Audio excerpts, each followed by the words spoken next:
Okay, dear students, today we are going to learn about the solar system. Solar system consists of the sun and its family. The families are planets, their satellite, asteroids, comets, etc. Okay, now I'm going to tell you about how does day and night occur. दिन र रात चाहिँ कसरी हुन्छ त? Day and night occur due to the rotation of the earth. Rotation पृथ्वी आफैमा पनि घुमिरहेको हुन्छ र सूर्यको वरिपरि पनि घुमिरहेको हुन्छ। पृथ्वी आफै घुमिरहँदा चाहिँ दिन र रात हुन्छ। अब कसरी हुन्छ हेर्नुस्। ओके, दिस इज सन। यो चाहिँ सूर्य हो। सूर्यबाट प्रकाश आइरहेको हुन्छ कि नै? अहिले पनि प्रकाश आइरहेको छ, अहिले पनि दिउँसो छ।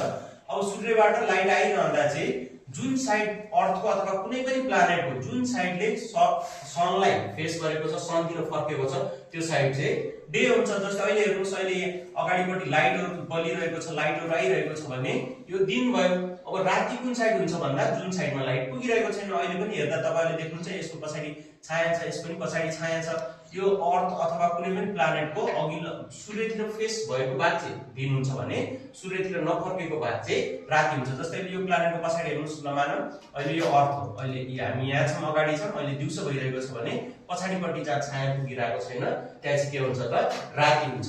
अब तपाईले ग्रहणको बारेमा सुन्नु भएको होला, इक्लिप्सहरु। There are two types of eclipse, solar eclipse, lunar eclipse. दुईटा चाहिँ ग्रहणहरु हुन्छ। अब ग्रहणहरु कसरी हुन्छ भन्दा कुनै पनि चीज, जस्तै मानौं यो अहिले पृथ्वी हो, यसको अगाडि मुन छ, यो चन्द्रमा होला। यो औंलालाई मेरो चन्द्रमा मान्नुस्। लाइट आइरहेको ठाउँमा अगाडि चन्द्रमा आयो भने अब पृथ्वीमा पछाडी लाइट देखिरहनु भएको छ, तपाईहरुले देख्नु भएको छ छैन? यहाँ त अँध्यारो छ। अब यो चाहिँ के हुन्छ त? इक्लिप्स हुन्छ। इक्लिप्स यसरी लाग्छ। यो सौर्यमण्डलमा चाहिँ यति मात्र नभएर बीचमा एस्टेरोइड बेल्टहरु हुन्छ। चारवटा प्लानेटको पछाडी यहाँ जुपिटर र मार्सको बीचमा चाहिँ एस्टेरोइड र कमेट्स बेल्टहरु हुन्छ। यहाँ चाहिँ एस्टेरोइड्स कमेट्सहरु घुमिरहेका हुन्छन्।